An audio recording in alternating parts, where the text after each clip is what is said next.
మీరు ఎలాగైతే యంగ్ ఏజ్లో ఉన్నప్పుడు ఎక్స్పెరిమెంట్స్ ఎక్కువ చేసేవారో ఇప్పుడు కరెంట్ జనరేషన్లో ఎవరు అలా చేస్తున్నారు అనిపిస్తుంది మీకు?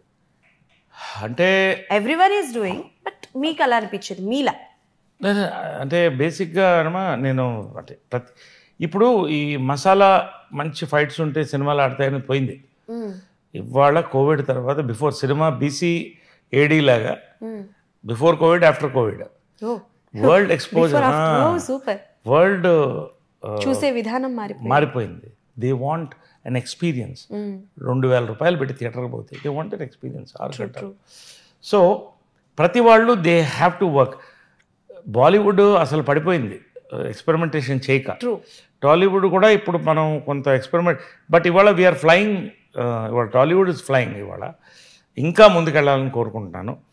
ఇప్పుడు అఫ్కోర్స్ నాకు కొత్త హీరోస్ చాలామంది కూడా దే ఆర్ డూయింగ్. ఇప్పుడు Nani especially one of my favourite actors. అంటే వీటి అతీతంగా, కమర్షియల్కి అతీతంగా మొన్న సినిమా కూడా లాస్ట్ రిలీజ్ కూడా హాయ్ నాన్న ఈ said I don't want the reflection of అంత ముందు సినిమా అదేది మన దసరా రిఫ్లెక్షన్ వద్దు అన్నాడు. వీళ్ళంతా చాలా ప్యాషనేట్ యాక్టర్స్ అమ్మా. వాడితో పనిచేసే అవకాశం నాకు వచ్చింది. I enjoyed working with Nani. Mahesh done so many experiments. ఎన్ని ఎక్స్పెరిమెంట్స్ అమ్మా. డిఫరెంట్ క్యారెక్టర్ ఫిల్మ్స్ చేశాడు. సో వీళ్ళంతా గ్రేట్ యాక్టర్స్.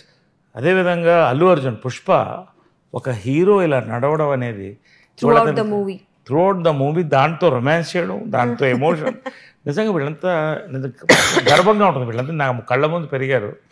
ఎంత గర్వంగా ఉంటుందంటే ఆ పుష్పాలో అర్జున్ చూస్తుంటే మన తెలుగువాడు చేస్తున్నాడు అని. అది ప్రపంచ ఖ్యాతి, జాతీయ అవార్డు తెచ్చిపెట్టిందమ్మా. నిజంగా గర్వంగా ఉంటుంది. నేను ఈ ఇండస్ట్రీలో భాగం, ఇలాంటి వాళ్ళు ఉన్నారు మనకి ఇప్పుడు అని. So they are great actors with us. So I'm enjoying working with all this younger generation people.